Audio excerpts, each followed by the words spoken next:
नमस्कार दोस्तों, मैं मोहन कौशिक आपका हार्दिक स्वागत करता हूं अपने YouTube चैनल पावर माइंड पर। आज हम डिस्कस करने वाले हैं न्यूज़पेपर का एक और एडिटोरियल, जिसके अंदर ग्रामर, वोकैबुलरी, काफ़ी सारे कॉम्प्रीहेंशन की पढ़ने के ट्रिक्स और ये सब चीज़ें हम डिस्कस करते रहते हैं।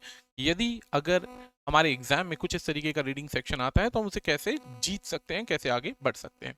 तो ये जो वोकैबुलरी है, पहली चीज़ तो आपको पता होगा कि हम लगभग सभी एग्जाम्स को फोकस करते हैं। केवल ऐसा नहीं है कि बैंकिंग के लिए फोकस होता है।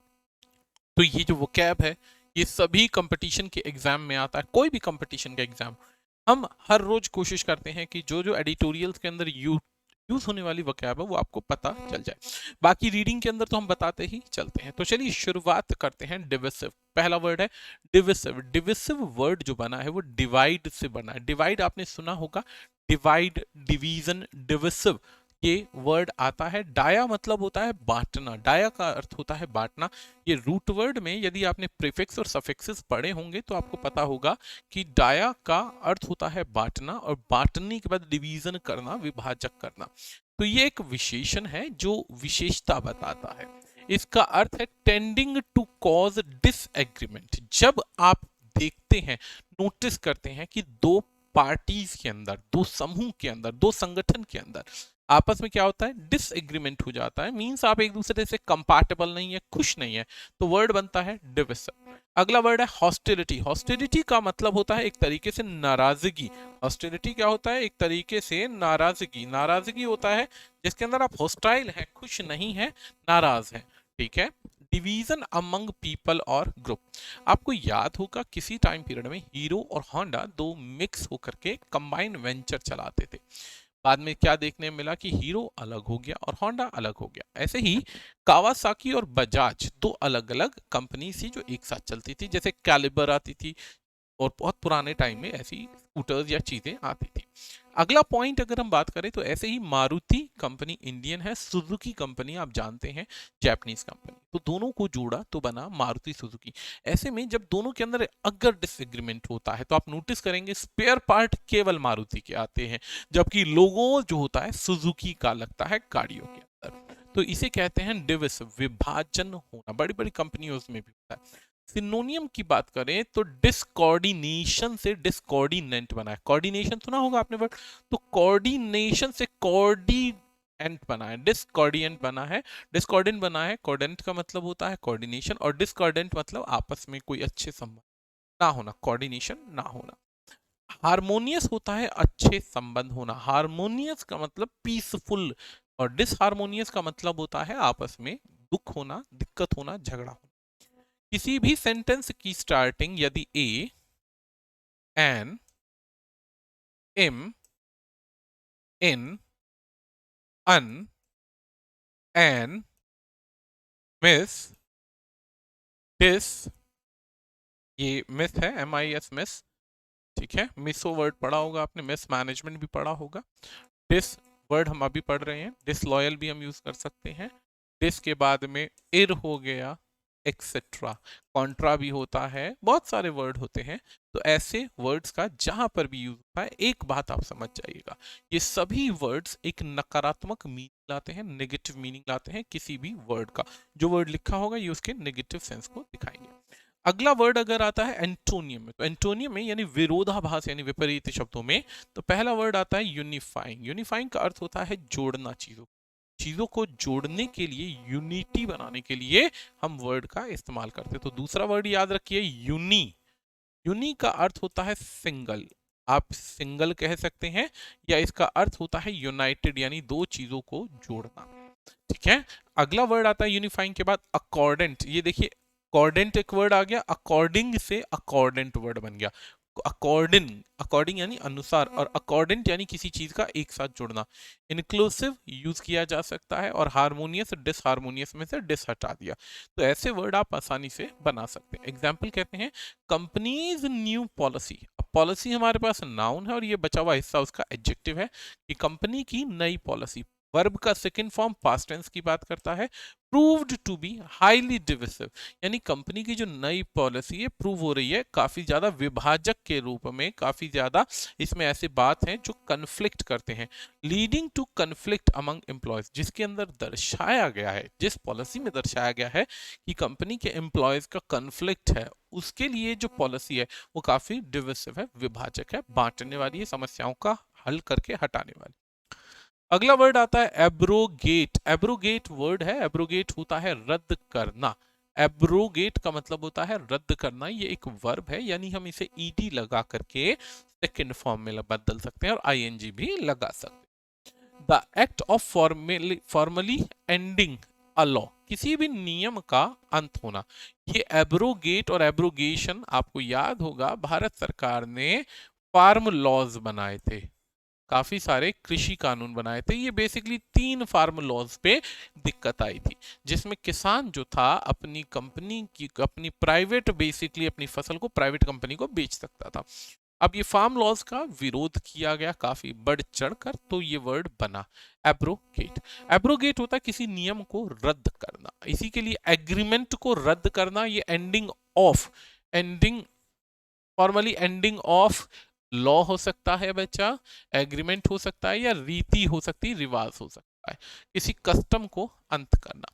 इसके सिनोनियम में अबॉलिश वर्ड एक बहुत सिंपल है, कई बार सुना जाता है। अबॉलिश यानी किसी को हटा देना, कैंसिल कर देना। नलिफाई मतलब नल एंड वॉइड कहते हैं ना, जो अब से काम नहीं करेगा, नल और वॉइड, नल एंड वॉइड कहा जाता है। नल एंड वॉइड का मतलब वो नियम जो है कारगर नहीं है, कारगर नहीं है यानी वो नल हो गया, वॉइड हो गया। ओवरटर्न का मतलब पलट देना। ऐसे ही एंटोनियम की बात करते हैं तो किसी चीज को आप लागू करते हैं तो एनएक्टमेंट वर्ड बनता है। एंड स्टेबलिश या लेजिटिमेट, ये तीनों वर्ड में ये वाला वर्ड होता है किसी नियम को, किसी चीज को लागू करना, और बाकी वर्ड तो आप जानते ही हैं। एग्जाम्पल है ही फाइल्ड फॉर बैंकरप्सी। बैंकरप्सी होता है कंगाली, बेसिकली बैंकरप्ट कौन होता है, कंगाल व्यक्ति जो अपने आप को दिवालिया दर्शाता है, दिवालिया घोषित करता है। दिवालिया घोषित करने का मतलब अनएबिलिटी टू पे या bear the basically pressure of economy या बेसिकली मॉनेटरी टर्म्स। अब बहुत सारी कंपनीज ऐसी हैं जो लगभग हर साल, छोटी बड़ी कंपनी अपने आप को दिवालिया घोषित कर देती हैं कि भाई फ्रॉम नाउ आई एम या वी आर अनेबल टू पे द लोन्स या अनेबल टू पे द बेसिकली एक्सपेंसेस। ऐसी कंपनियां बहुत सारी, अभी बीच में एयर इंडिया का भी काफी शोर था। एयर इंडिया के बाद गो एयर यानी एक और फ्लाइंग कंपनी है जो बेसिकली एरोप्लेन उड़ाने वाली कंपनी है, एरोप्लेन की कंपनी है, जिसने अपने आप को बैंकरप्ट घोषित करने का डिसीजन लिया। ही फाइल्ड फॉर बैंकरप्सी, उसने क्या किया, खुद को बैंकरप्सी के लिए बोला कि भाई मैं कंगाल हो रहा हूं, दिवालिया हो रहा हूं। Which permitted the abrogation of all contracts. अब इससे क्या हुआ, एक कंपनी ने, यदि कंपनी के मालिक ने खुद को फाइल कर दिया, फाइल करने का मतलब ये दिखा दिया कि भाई मैं बैंकरप्ट हो चुका हूं। बैंकरप्ट का मतलब होता है दिवालिया होना, कि भाई अब से मेरे पास पैसा नहीं है कंपनी के बाकी एक्सपेंसेस को बियर करने के लिए। तो उसने खुद के लिए फाइल कर दिया, क्या फाइल किया कि मैं दिवालिया हो गया। अब दिवालिया होने के साथ जैसे ही उसने अप्लाई किया तो सारे के सारे जो परमिटेड बिल्स थे या कॉन्ट्रैक्ट्स थे एक दूसरे के साथ में, जो कॉन्ट्रैक्ट थे वो क्या हो गए, एब्रोगेट हो गए। एब्रोगेट का मतलब रद्द हो गए, नल एंड वॉइड हो गए, सारे के सारे कॉन्ट्रैक्ट्स खत्म हो गए। ठीक है जी, आगे बढ़ते हैं अगले पोर्शन की तरफ। नंबर तीसरा है आउट ऑफ ब्लॉक्स। ये एक ईडियम है, ये कई बार यूज किया जाता है।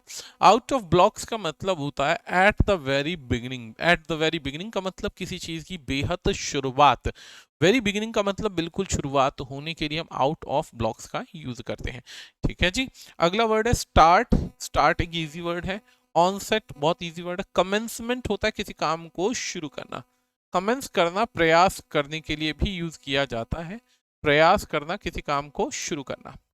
एग्जाम्पल है आउट ऑफ द ब्लॉक यानी बिल्कुल शुरुआत। The companies latest video game console has, console यानी वीडियो गेम का कंसोल यानी इंटरफेस यानी कि उसकी जो लुक्स या उसका यूसेज है, has proven wildly popular. Wildly मतलब जैसे होता है ना फॉरेस्ट फायर, जैसे जंगल में आग फैलती, ऐसे ही उस वीडियो गेम का जो कंसोल था, उसका जो यूसेज था, उसकी जो बेसिकली फेमिलैरिटी थी, वो क्या होने लगी, वाइडली एक्सेप्ट होने लगी।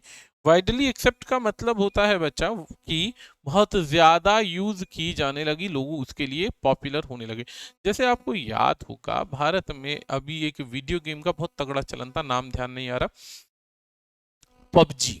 अब पबजी जो थी चाइना वाली गेम, उसका इतना ज्यादा क्रेज हो गया था भारत में कि लोग उसके लिए क्या हो गए थे, बहुत ज्यादा पागल हो गए थे। बहुत ज्यादा पागल यानी कि बहुत ही ज्यादा यूज करने लग गए थे। अगला वर्ड आता है कंसेंसस, इसे ओपिनियन कहा जाता है। कंसेंसस का मतलब होता है ओपिनियन। ओपिनियन यानी आपसी सहमति, इसका सिनोनियम एकदम एग्जैक्ट वर्ड है। कंसेंसस एक नाउन है, इसके पहले पीपल लगाने की आवश्यकता नहीं होती, जनरल जैसे वर्ड लगाने की आवश्यकता नहीं होती। कंसेंसस होता है ओपिनियन, एक जनरल एक्सेप्टेंस हुई, जनरली लोगों ने स्वीकार करना किसी चीज को, डिसीजन हो चाहे कोई ओपिनियन हो, अमंग ग्रुप और people of a general agreement. General agreement यानी किसी भी आम कॉमन नियम को, कोई एग्रीमेंट को सहमति दी जाती है तो उसे कंसेंसस कहा जाता है। ये कंसेंसस वर्ड बहुत ज्यादा यूज होता है, इस बात को समझ लीजिएगा। अक्सर न्यूज मीडिया में गवर्नमेंट में रूलिंग और ऑपोजिशन में कम ही आप देखेंगे कि आपस में उनका क्या है, कंसेंसस है, आपसी सहमति है, आपस में किसी न किसी चीज में डिसएग्रीमेंट रहता है। एग्जाम्पल में एग्रीमेंट हम पढ़ चुके हैं। अनैनिमिटी का मतलब होता है सहमति, एनिमिटी एनिमोसिटी ये दुश्मनी के लिए आता है। अकॉर्ड और अकॉर्डेंस बहुत इजी वर्ड है, जैसे अभी हमने पढ़ा कॉर्डेंट वर्ड पढ़ा था अभी। एक्सेप्टेंस किसी चीज को स्वीकार करना। एंटोनियम कहते हैं विपरीत को, जैसे डिसएग्रीमेंट होता है किसी चीज के लिए आप एग्री नहीं करते हैं, कॉन्फ्लिक्ट होता है आपस के झगड़े, और डिनायल होता है किसी चीज को मना करना। डिनायल होता है किसी चीज को मना करना प्रॉपर तरीके से, कि भाई हम इस चीज को स्वीकार ही नहीं करते। अब एग्जाम्पल इधर दिया हुआ है, I want to get a new bike, मैं चाहता हूं खरीदना, I want to get a new bike, मैं न्यू बाइक लेना चाहता हूं, but I am not getting consensus, लेकिन मुझे नहीं मिल पा रहा है, नहीं मिल पा रही है सहमति, किससे, मेरे परिवार के सदस्यों से सहमति नहीं मिल पा रही है। तो जब नई बाइक लेनी है, परिवार के सदस्यों से सहमति नहीं मिल रही है, तो इधर एक बात समझ में आ गई, दैट कार्य नहीं हो सकता। इस बात को समझना है कि जब कोई कार्य करते हैं और जनरल ओपिनियन अगेंस्ट होती है तो वो नियम बनना पॉसिबल नहीं होता है। अभी जैसे बीच में पहलवानों के लिए लगभग पूरे देश में सबको सहानुभूति थी, लेकिन जब उन्होंने इस राष्ट्रीय संपदा को या बेसिकली राष्ट्र की मान सम्मान या इज्जत को नदी में बहाने की बात करी, तो ऐसे में क्या हुआ, लोगों की कंसेंसस बिल्कुल विपरीत हो गई कि नहीं भाई ये गलत है। ठीक है, बढ़ते हैं आगे। नेक्स्ट वर्ड है इवानसेंट। इवानसेंट इस वर्ड को पढ़ा जाता है। इवानसेंट एक तरीके से क्षणभंगुर के लिए वर्ड यूज किया जाता है, कोई भी ऐसी चीज जो मोमेंटस है, इंपॉर्टेंट है लेकिन बहुत कम चलेगी, इंपॉर्टेंट है लेकिन कम चलेगी, इसके लिए मोमेंटस वर्ड का यूज भी हम करते हैं। जैसे सून पासिंग आउट ऑफ साइट, कोई भी चीज दिखाई दी और एक सेकंड में चली गई। जैसे हम नॉर्मली एकदम कई बार हमारे को आंखों का छलावा होता है कि हमने घोस्ट देखा, भूत देखा, तो वो क्या है, क्षणभंगुर, दिखते ही गायब हो गया। मेमोरी कह लो, एग्जिस्टेंस कह लो किसी चीज का, या क्विकली फेडिंग और डिसअपियरिंग। फेडिंग होता है किसी चीज का कम होना, किसी चीज के असर का कम होना, असर कम होने को फेडिंग कहा जाता है, एकदम आई और चीज गायब हो गई। इसके सिनोनियम में एक वर्ड आता है वैनिश। वैनिश आपने सर्फ सोडा देखा होगा, ऐड आती है वैनिश की, ऐसे ही फेडिंग एक वर्ड है जिसका कम होना। और फ्लीटिंग, फ्लीटिंग का मतलब एकदम से कम हो जाना। वैसे फ्लीट संज्ञा में अगर आता है, फ्लीट यदि संज्ञा में आता है तो इसका अर्थ बनता है, क्या बनता है, संघ या समुदाय। संज्ञा में आता है तो इसका अर्थ बनता है संघ या किसी चीज का समुदाय, लेकिन यहां पर इसका अर्थ बनता है, क्या बनता है, किसी चीज का कम होना, कम चलना। अब अगला पॉइंट है एंडलेस। एंडलेस का मतलब जिसका अंत नहीं होगा, जो चीज हमेशा चलेगी। ऐसे ही इटर्नल, इटर्निटी को दिखाते हैं कि भैया ये चीज सदैव रहेगी। एवरलास्टिंग भी इसी का एक पार्ट है, जो लंबे समय तक चले। एग्जाम्पल है टॉक इज इवानसेंट। इवानसेंट का मतलब होता है बात तो खत्म हो गई, बट राइटिंग लीव्स फुटप्रिंट। कहते हैं कि इसीलिए तो कहते हैं हर चीज राइटिंग में होनी चाहिए, everything should be in black and white, black and white. अब ये देखिएगा, ये पीछे बोर्ड नजर आ रहा होगा, ये ब्लैक है और इस पे लिखा जा रहा है व्हाइट से। तो कोई भी चीज, ये ईडियम है दोस्तों, जब आप कोई भी चीज राइटिंग की फॉर्म में चाहते हैं, सिंगल टी आता है कंप्यूटर की भाषा में, जब भी कोई चीज आप राइटिंग की फॉर्म में चाहते हैं, रिटन फॉर्म में चाहते हैं और चाहते हैं कि उसका प्रूफ सदैव बना रहे, प्रूफ सदैव बना रहे, तो उसको हम ब्लैक एंड व्हाइट कहते हैं, एवरलास्टिंग कहते हैं। कहता है कि बातें तो क्या है कि ओरल थिंग्स की कोई वैल्यू नहीं है, बोला और खत्म हो गई, लेकिन रिटन लिखित चीजें जो हैं लंबे अरसे तक चलती हैं, रिटन चीजें जो हैं लंबे अरसे तक चलती हैं। तो इधर वर्ड यूज किया जाता है आपका सिंपल सा इवानेसेंट, एक ऐसा वर्ड है, ये वर्ड का स्पेलिंग याद रखना, ये स्पेलिंग टेस्ट में पूछा जाने वाला वर्ड है बैंकिंग के अंदर, एसएससी के अंदर, ये बेसिकली स्पेलिंग टेस्ट का एक पार्ट है, अरे टेस्ट का एक पार्ट है, ठीक है। नेक्स्ट वर्ड आता है हमारे पास में अनएम्बिगियस। पहले वर्ड एमबी समझना, एमबी का मतलब होता है बच्चा डबल, बटा हुआ होना, डिवाइडेड होना, एमबी मतलब डिवाइडेड। नॉट क्लियर वाली परिस्थिति में भी हम एमबी का इस्तेमाल करते हैं। एम्बिगियस होता है कन्फ्यूजिंग स्टेटमेंट। एम्बिगियस एक वर्ड आप पढ़ लीजिए, यहाँ पे लिखा हुआ है, कन्फ्यूजिंग कहते हैं, एम्बिगियस कन्फ्यूजिंग। एमबी का मतलब डबल होता है, जैसे हमने सुना होगा एम्फीबियन, सुना होगा, एम्फीबियन का मतलब जो पानी के अंदर भी रह सकता है, ऊपर भी रह सकता है। एमबी से एक ऐसा ही रूट आपने पढ़ा होगा, MB डेक्स्टो, MB Dexter. Aamby Dexter का अर्थ क्या होता है दोस्तों? एम्बी डेक्स्टर का अर्थ होता है एक ऐसा व्यक्ति जो दोनों हाथों से लिख सकता है। तो मल्टीपल या डबल वर्ड यूज होता है। अनएम्बिगियस जो है, एम्बी तो वर्ड हो गया बेटा क्या दोस्तों, डबल, और अन अगर आपने जोड़ा, अन को जोड़ा एम्बी से, एमबी का एक अर्थ मैंने बताया नॉट क्लियर, एम्बिगियस यानी नॉट क्लियर, और नॉट क्लियर में नॉट जोड़ दिया तो पॉजिटिव स्टेटमेंट बन गया। पॉजिटिव यानी स्पष्ट होना, पॉजिटिव यानी स्पष्ट होना। कोई भी चीज एक्सप्रेस की जाती है एक ऐसे वे में जिसका अर्थ पूरी तरह से क्लियर हो। व्हाट इज मीन, जो भी कहा जा रहा है उसका मतलब क्लियर हो। मतलब बहुत सिंपल है, not open to more than one interpretation. बहुत सारी बातें होती हैं जिसके मल्टीपल मीनिंग निकलते हैं, लेकिन अगर आप अनएम्बिगियस स्टेटमेंट की बात कर रहे हैं तो इसका मतलब होता है single crystal clear statement. Crystal clear statement को अनएम्बिगियस कहते हैं। अब ऑब्वियस वर्ड सुना होगा, ऑब्लिवियन अलग होता है। हमने एक वर्ड पढ़ा था पिछली वीडियो में, ऑब्लिवियन।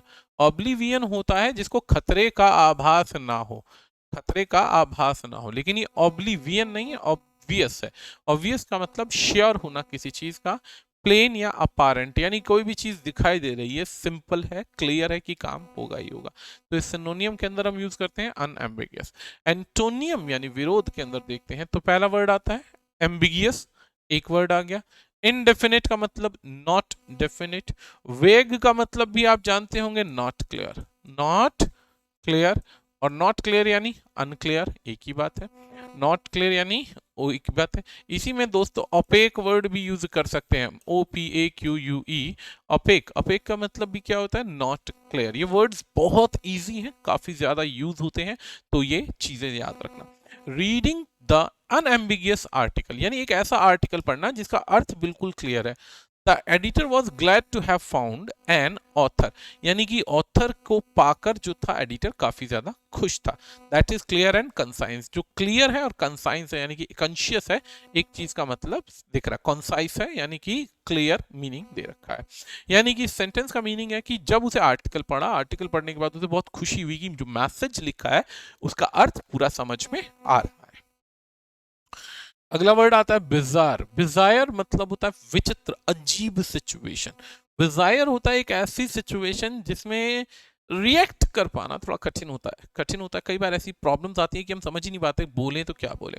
तो बिजारे, bizarre means very strange and unusual. Very strange and unusual, कई बार ऐसी परिस्थिति हो जाती है, ऐसे जोक हो जाते हैं, या ऐसी सिचुएशन, या कई बार ऐसे गलत जगह मैसेजेस पहुंच जाते हैं जिसके अंदर एक स्टूडेंट को ये समझ पाना थोड़ा कठिन हो जाता है, या फैमिली को या किसी को भी, कि भैया ये क्यों बोला जा रहा है, किस उपलक्ष्य में बोला जा रहा है, किस उपलक्ष्य में बोला जा रहा है। तो विचित्र सिचुएशन हो जाती है।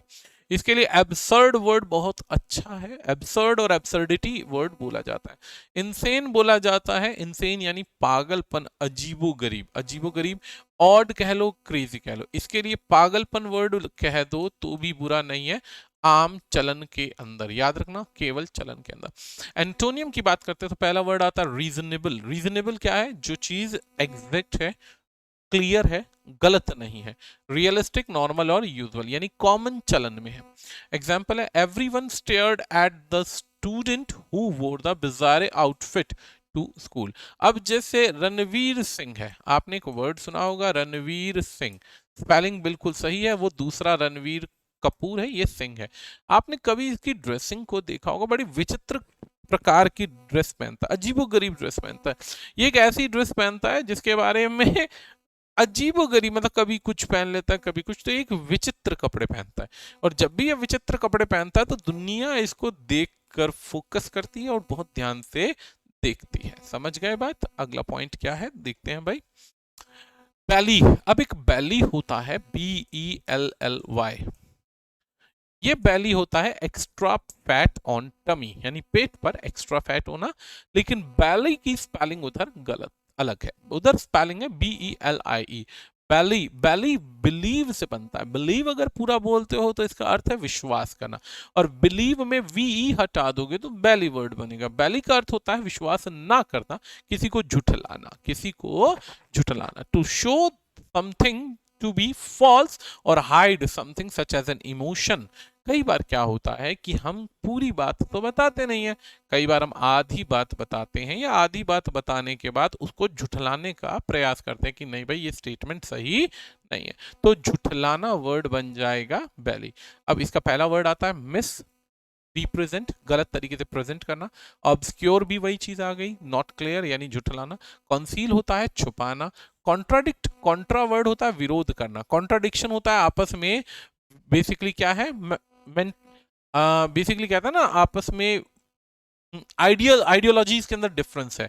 कॉन्ट्राडिक्ट होता है एक तरीके से गैप होना, गैप यानी कि विरोध होना, ठीक है। हाइड होता है किसी चीज को छुपा देना। तो ये बहुत अच्छे वर्ड्स हैं, ध्यान रखिएगा झुठलाने के लिए। कन्फर्म होता है किसी चीज को कंफर्म कर लेना, रीचेक कर लेना कि हाँ भाई ये स्टेटमेंट सही है। वैलिडेट से वैलिडेशन बना है, वैलिडेट यानी वैलिडिटी, आपने सुना होगा कि हाँ भाई ये चीज प्रेजेंट करती है और इस समय तक एग्जिस्ट करेगी। प्रूव का अर्थ होता है किसी चीज को मान्यता देना। The latest information Bally's the old theory, यानी कि जो लेटेस्ट इंफॉर्मेशन हमें अब मिली है ये क्लियर कर रही है कि पुरानी जो थ्योरी है वो गलत है, पुरानी थ्योरी जो है जो गलत है। जैसे अक्सर सुना होगा बहुत सारे लोग अलग अलग थ्योरीज लेते हैं। हमारे इंडिया में फैक्ट्स, थ्योरीज, स्टोरीज ये थोड़ी सी आपस में इंटरवोवन होती हैं। थ्योरीज कई जगह पहले होती हैं, कई जगह स्टोरीज होती हैं, उन पर फैक्ट्स होते हैं, उनको फिर चेक किया जाता है, और कई जगह उल्टा होता है। तो यहाँ पे एक इंफॉर्मेशन है कि साइंस की स्टडी से क्लियर हुआ कि भैया ये जो पुरानी थ्योरी है ये गलत है।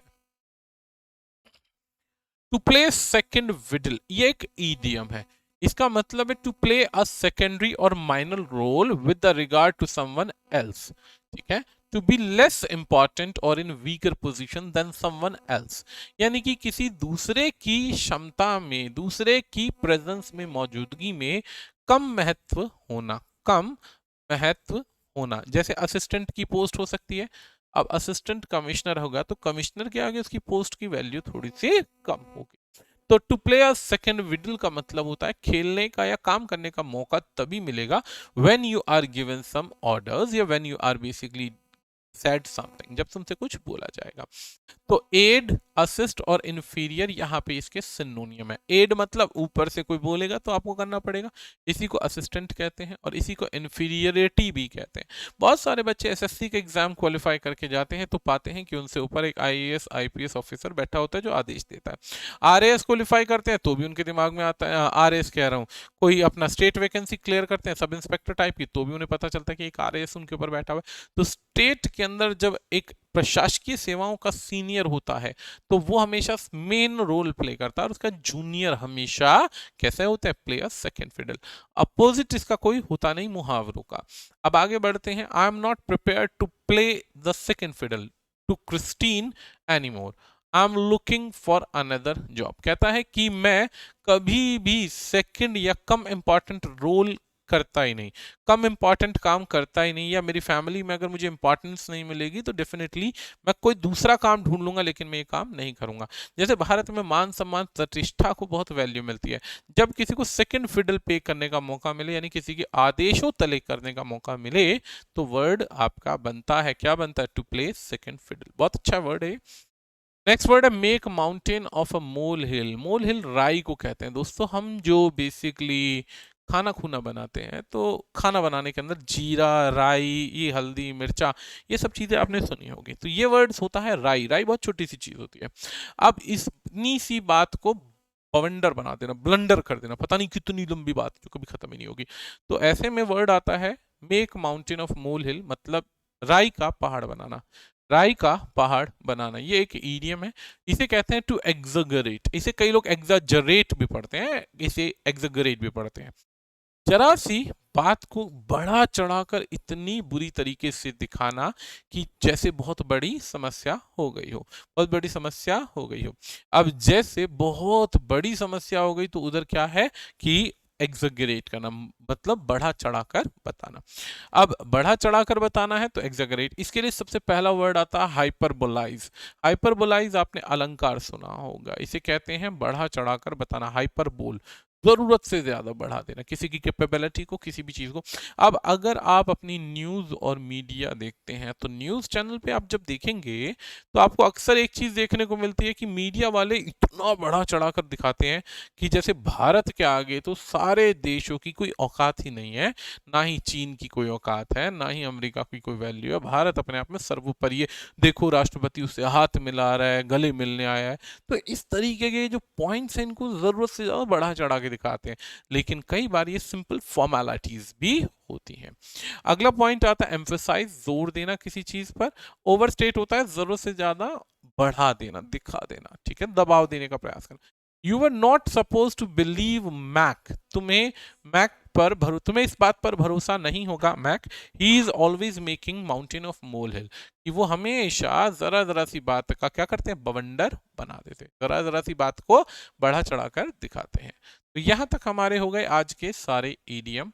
अब हम पढ़ते हैं आज की न्यूज को। आज की न्यूज को देखते हैं, चलो ठीक है भाई, पढ़ते हैं क्या है। हाउ टू बी अ पाल। पैल मतलब होता है दोस्त, चम भी कहते हैं, पाल भी कहते हैं, दोस्त कहते हैं इसको, फ्रेंड कहते हैं। India must be smarter in managing. Must होता है होना पड़ेगा, करना पड़ेगा। Be smart in managing its relation with Nepal. अपने संबंधों को जो अपने पड़ोसी मुल्क हैं उनसे सुधारना पड़ेगा। Which is now a theatre of big power move, जो इस समय एक तरीके से क्षेत्र बन चुका है, एक ऐसा थिएटर बन चुका है जहां पे बड़ी बड़ी शक्तियां, बड़ी बड़ी पावर्स जो हैं अपना रोल प्ले करके इंडिया को तंग कर सकती हैं। सबसे पहला रूल समझ लीजिए, अगर इंडिया के पड़ोसियों की बात करते हैं, तो इंडिया के पड़ोसियों में एक पड़ोसी है चाइना, जिससे इंडिया की नहीं बनती है, नाराज है लगभग। इंडिया के बाद इधर बात करें तो पाकिस्तान है, जिससे हमारी बिगड़ी हुई है, जो कि काफी अच्छे से हमें पता है। इंडिया के बाद अगर बात करें बांग्लादेश की, तो बांग्लादेश जो है कहा जाता है कि चीन के अब उस पे है, बांग्लादेश चीन के कंट्रोल में है। बांग्लादेश के बाद बात करें तो नेपाल के लिए कहा जाता है कि हम्बनटोटा पोर्ट जो है नेपाल ने चीन को बेच दिया। चलो जी कोई बात नहीं।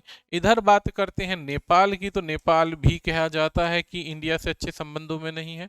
नेपाल के बाद केवल एक वर्ड आता है यहाँ पे भूटान का, जिसके लिए कहा जाता है कि भूटान भारत के सपोर्ट में है। अगर बात करें, अगर यहाँ बॉर्डर अभी तो मिलते नहीं है क्योंकि वो तो चाइना के कंट्रोल में, पीओके वाला सेक्शन, अगर ये बॉर्डर मिल जाते तो यहाँ अफगानिस्तान यानी तालिबान आ जाता है। अब तालिबान की यदि बात करेंगे तो तालिबान के साथ हमारे अभी तो अच्छे संबंध है। चलो जी, अब आ गई बात क्या, कि क्या हमारे बात की जाए नियर बाय की, तो जितने भी देश हैं उनसे कितने अच्छे संबंध हैं, पड़ोसियों से कैसे संबंध है। एक तो ये पॉइंट हो गया। दूसरा पॉइंट ये कि हमें अब हर एक देश से संबंधों को सुधारने की आवश्यकता है। क्यों आवश्यकता है? क्योंकि जितने भी बड़े देश हैं उनमें हम नोटिस करेंगे कि इंडिया को एक तरीके से कवर कर रखा है, हर तरीके की परिस्थिति में घेर रखा है। तो अब इन्हें नेपाल से संबंध अच्छे बनाने पड़ेंगे। नेपाल को इंडिया मैक्सिमम तौर पर ग्रांटेड फॉर्म में लेता था क्योंकि उस समय में चाइना का इन्फ्लुएंस नहीं था। अब क्या है कि चाइना क्या करता है, डेट ट्रैप होता है कर्ज के जंजाल में फंसाकर हर देश को अपनी तरफ करना शुरू कर देता है और उसके एसेट्स को छीनना शुरू कर देता है। बिना लड़े ही उसको कॉलोनियल बना दिया कि भैया तो कर्जा दे दे या फिर तू मेरी बातों को मानता रहे। अब ऐसे में क्या होगा कि छोटा देश जो होगा वो अननेसेसरी चीन की सपोर्ट करने के लिए मजबूर हो जाएगा। जब मजबूर होगा तो जाहिर सी बात है कि जो चाइना बोलेगा वो करना पड़ेगा। अगर चाइना कहेगा कि इंडिया से संबंध बिगाड़ दो तो मजबूरी है कि जब तक कोई इकोनॉमिकल एक जियो पॉलिटिक्स के बेनिफिट नहीं मिलेंगे तब तक फिर बिगड़े हुए संबंध दिखाई देंगे। अब इसीलिए चाइना और बाकी सभी देशों को छोड़ दें तो पॉलिटिकल मूव या पावर मूव की जब बात होती है तो कहा जा रहा है कि नेपाल के साथ अच्छे संबंध का होना अनिवार्य है।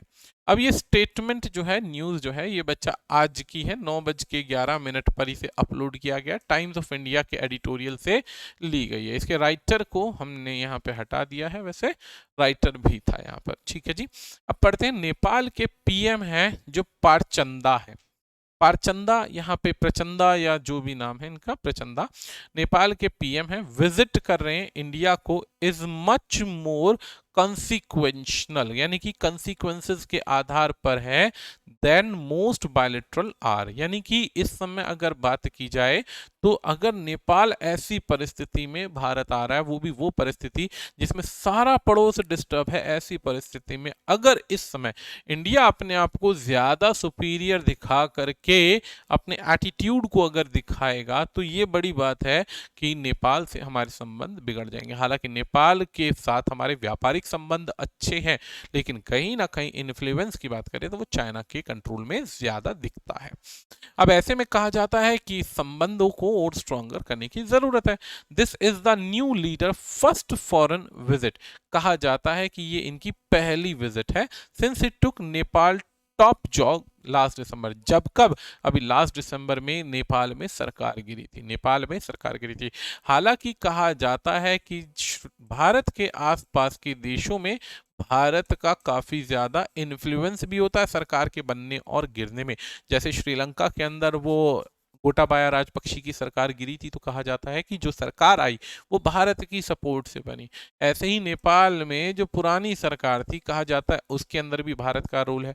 इंटरनली जियोपॉलिटिक्स में पाकिस्तान के ब्लेम्स को यदि देखें तो पाकिस्तान के अंदर भी जो सरकार में उथल पुथल है उसके लिए भी सरकार क्या कह रही है, पाकिस्तान की गवर्नमेंट कह रही है कि इंडिया जो है बलोच आर्मी को भड़का रहा है, इंडिया ही जो है पश्तूनों को भड़का रहा है, इंडिया ही सिखों को भड़का रहा है। तो ऐसे में ये जो डिफरेंसेस देखने को मिलते हैं, ये कहा जाता है दूसरे देशों की मीडिया के द्वारा कि इंडिया वाइटल रोल प्ले कर रहा है। तो ऐसे में जब लास्ट दिसंबर को यहाँ पर इन्होंने ऑथ लिया यानी कि प्रधानमंत्री बने प्रचंदा जी, तो इन्होंने क्या किया, पहली विजिट करी अब भारत के साथ, यानी कि जन फेब मार्च अप्रैल के बाद मई खत्म, जून की 2 तारीख, अब जाके 6 महीने में पहली विजिट है। आगे बढ़ते हैं। Recall that Prachanda had made Beijing, Beijing यहाँ चाइना की राजधानी है, his first port to call after becoming PM for the first time in 2008।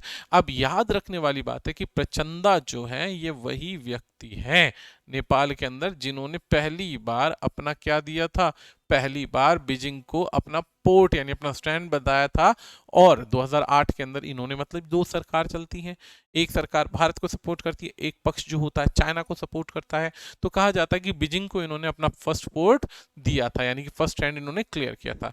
Between then and now, तब से लेकर अब तक India China Nepal equation, equation यानी कि संबंध हैज चेंज रेडिकली, आपस में पूरी तरीके से परिवर्तन हो गए। विद न्यू दिल्ली, न्यू दिल्ली यानी Bharat, Beijing ties hitting, hitting a low, hitting a low ties यानी कि आपस के जो संबंध हैं वो अब तक के सबसे निचले स्तर पर देखे जा रहे हैं। कब से? जब से गलवान के क्लैशेस हुए और चाइना की जो आर्मी है इनकर्सन कर रही। इनकर्सन का मतलब होता है कि हमारे बॉर्डर के अंदर एनक्रोचमेंट करने की कोशिश करती है। चाइना के बारे में तो कहा जाता है ना कि संसार में उसके देश की सीमा जिस देश से लग रही है उस देश से उसकी बॉर्डर विवाद है, वो किसी को नहीं मानता, वो सिर्फ अपने इंक्रोचमेंट को बढ़ा रहा है। ठीक है, तो चाइना का इंक्लूजन हो गया। Kathmandu now finds itself caught between, Kathmandu इस समय अपने आप को एक तरीके से फंसी हुई, यानी नेपाल अपने आप में क्या है, ऊपर चाइना है, इंडिया नीचे है और नेपाल बीच में है। अब उसको लगता है कि अगर इंडिया को नाराज किया तो भी नेपाल के अंदर बुरे हाल होंगे, क्योंकि मैक्सिमम व्यापार चलता है। चाइना को ना कर नहीं सकता क्योंकि काफी सारे लोन्स के दबाव में है, काफी सारी बड़ी बड़ी मददों के है। तो कहता है कि दो जाइंट नेबर, दो बड़ी शक्तियों के बीच में फंस गया है, ऐसा उसको लगता है कि भैया अगर ना तो किसी को बोल नहीं सकता और सबको हाँ बोले तो कैसे बोले, हाँ बोले तो कैसे बोले। अब यहां पर है फर्दर कॉम्प्लिकेटिंग मैटर्स है is the fact that Nepal is emerging as strategic battle ground between US China, ठीक है। अब कहा जाता है कि नेपाल जो है धीरे धीरे स्ट्रेटेजिक एक तरीके से बैटल ग्राउंड यानी युद्ध भूमि बन चुका है यूएस और चाइना के बीच में। एज एग्जाम्प्लीफाइड, जैसे कि काठमांडू की पॉलिटिक्स के बारे में बात हो रही है, over 500 million US grant under millennium challenge cooperate Nepal compact. अब यहाँ पे 500 मिलियन की बेसिकली ग्रांट एक तरीके से मदद है, किस चीज के अंडर है, मिलियम चैलेंज कोऑपरेशन नेपाल के कॉम्पैक्ट के अंदर है। Nepal is also a signatory to China BRI and belt and road initiative, कहते हैं चाइना के साथ ऑलरेडी ये साइन किए हुए हैं belt and road initiative, and Beijing has been pushing for faster implementation of project under that initiative. अब Beijing यानी चाइना जो है वो अपना BRI यानी बेल्ट एंड रोड इनिशिएटिव यानी ओल्ड सिल्क रूट को बहुत तेजी से बढ़ाना चाहता है। चाइना चाहता है कि किसी भी परिस्थिति में इसकी ये मंशा पूरी हो जाए कि समुद्र रास्ता उसको बहुत लंबा पड़ता है, तो छोटे रास्ते से ही सही लेकिन पूरे पोलैंड तक, पोलैंड कह रहा हूँ, पूरे अंत तक चाइना को रोड का रास्ता मिल जाए। अब वो जैसे ही अमेरिका का सपोर्ट पाता है, चाइना अमेरिका का सपोर्ट नेपाल को मिलता है, चाइना और तेजी से उस ग्रोथ को तेज कर देता है, क्योंकि उसके दिमाग में कहीं ऐसा ना हो कि नेपाल भी हाथ से निकल जाए। अब हाथ से निकल जाए का मतलब क्या है, सबसे पहला पाकिस्तान हाथ से निकल गया, दूसरी चीज श्रीलंका की सरकार परिवर्तन आई तो श्रीलंका हमें नहीं मिला रहा है जल्दी से, ऐसे ही बात करें और कंट्रीज की तो उनपे भी असर पड़ रहा है। अब क्या है, plus Ukraine war has made Kathmandu actually aware of the danger of becoming a bone of contention. अब इस समय क्या है, बोन ऑफ कंटेंशन एक ईडियम है कि भाई दो बड़ी शक्तियों के बीच में विवाद का मुद्दा बन चुका है, इसे कहते हैं विवाद की जड़। विवाद की जड़, कंटेंशन विवाद होता है, बोन होता है हड्डी, हड्डी के पीछे लड़ना, तो बोन ऑफ कंटेंशन इस समय दो बड़ी शक्तियों के बीच में विवाद का कारण बन गया।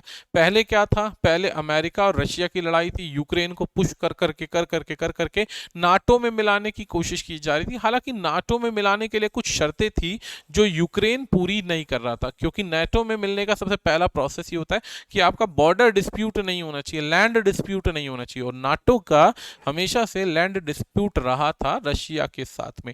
ऐसी परिस्थिति में सारी पॉलिसीज को दरकिनार करके अमेरिका क्या कर रहा था, उसको फिशिंग कर रहा था। फिशिंग कर रहा था मतलब फंसा रहा था, जाल डाल रहा था। अब क्या हुआ, रशिया भड़क गया और नाटो के अंदर तो मिला नहीं और यूक्रेन पे वॉर आ गई। अब ऐसे ही डर से नेपाल जूझ रहा है कि भैया अगर 1% कुछ पंगा हुआ और इन दोनों जाइंट्स में आपस में लड़ाई हुई तो बैटल ग्राउंड जो बन जाएगा वो नेपाल बन जाएगा। और हमेशा से ये देखा जाता है कि अमेरिका ने जिसकी मदद करी, समझ लो वो बर्बादी के शिखर पे खड़ा हो गया। क्या है वो, वियतनाम हो, कोरिया हो, कोरिया के अलावा जापान का पंगा हो या कहीं भी पंगा हो, समझ लीजिए कि वहां पर अमेरिका की फोर्सेस या सपोर्ट गई और वो बर्बाद। अफगानिस्तान देख सकते हैं, ईरान का पंगा देख सकते हैं, लगभग जियोपॉलिटिक्स बहुत ज्यादा गंदी चलती है यहाँ पे। It is against this backdrop that India Nepal relationship today to be seen. यही एक कारण है कि भारत जो है हमेशा से न्यूट्रल स्टैंड पे रहा है। हमेशा से भारत की एक कोशिश रही है कि आपस में ज्यादा ना बिगड़े। भारत बेसिकली ना तो इतनी बिगाड़ता है कि बिल्कुल बात खत्म हो जाए, ना इतना बना के रखता है कि जरूरत से ज्यादा आपके डिसीजन में इंटरफेरेंस हो। तो यहाँ पर भारत की इंपॉर्टेंस देखी जा रही है कि भारत से अगर बना के रखा जाए तो इन दोनों महाशक्तियों के टकराव के चांसेस कम हो जाएंगे। Given it's Jio graphical position, अगर देखा जाए चाइना के बाद तो अपने इस कॉन्टिनेंट के अंदर भारत का नंबर दूसरा है, ताकत में भी, शेप में भी और जीडीपी में भी। ठीक है, Kathmandu will naturally try to maintain close relationship with both China and Delhi. अब इसी नॉन अलाइंड मूवमेंट को नेपाल मिलाना चाहता है। नेपाल चाहता है कि ना तो मेरी चाइना से बिगड़े ना भारत से बिगड़े, और कल को आपस में यूएस और अमेरिका किसी भी बात के लेके विवादित होते हैं तो नेपाल को कोई फर्क ना पड़े, वो दोनों के साथ न्यूट्रल रहना चाहता है। New Delhi therefore needs to be smarter and not try to micromanagetize, यानी कि कोशिश ये करनी चाहिए कि ज्यादा बाल की खाल निकालने की जगह भारत को भी स्मार्टर एक्शन लेने पड़ेंगे ताकि दोनों के साथ हमारे संबंध स्ट्रांग हो जाए। द लेटर, लेटर यानी सेकंड वाला, अब सेकंड वाला कौन है? बीजिंग यहाँ पे, यानी न्यू दिल्ली हो गया एक और छज्जी दूसरा क्या है? लेटर यानी कि बीजिंग हो गया, ये फर्स्ट है ये सेकंड है। द लेटर अप्रोच यानी सेकंड बात क्या? कैन बैकफायर स्पेक्टिकुलरली, अगर आप ऐसा नहीं करते तो बैकफायर करते हैं, यानी कि आप उल्टे स्टेप्स लेते हैं, as it did during the 2015, जैसा कि 2015 में ब्लॉकेड कर दिए गए थे, आपस में संबंध बिगाड़ दिए गए थे।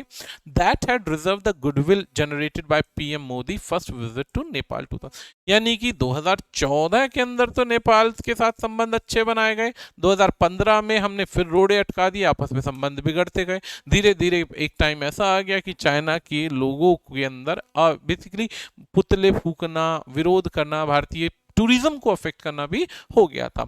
लेकिन धीरे धीरे अब रास्ते खुलने का ऑप्शन आया तो अब यहाँ पे बैकफायर करने की जरूरत नहीं है। ये बेसिकली एक राइटर का व्यू है, लेकिन एक्चुअल में क्या मैटर है वो देखना जरूरी है।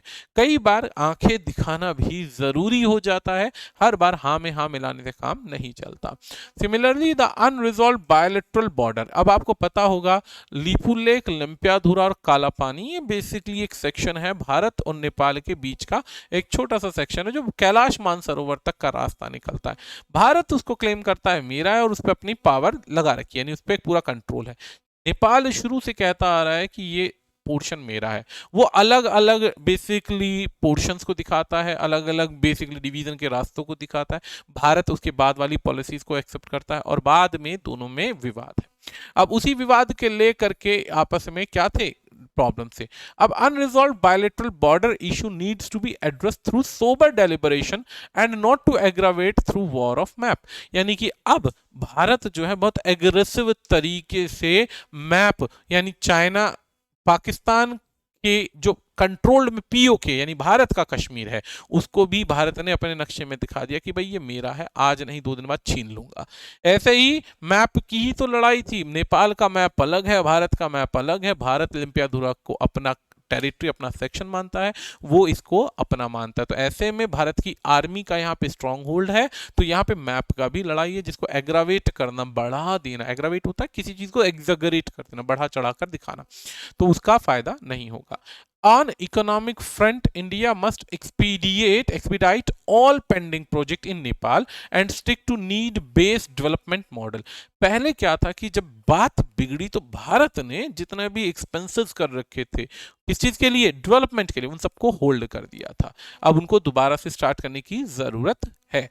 अब प्रचंड visit has seen that two sides ink 7 MOUs and agreements including a transit treaty and a pact of bilateral digital payments। अब यहाँ पर भारत का आपको पता है कि यूपीआई सिस्टम या पेमेंट सिस्टम जो है लगभग कई देश स्वीकार कर रहे हैं, तो चाइना, नेपाल भी अब उन चीजों को जुड़ना चाहता है और भारत के साथ हर एक एग्रीमेंट जो बेनिफिशियल है दोनों के लिए उसको साइन करना चाहता है और कर रहा है।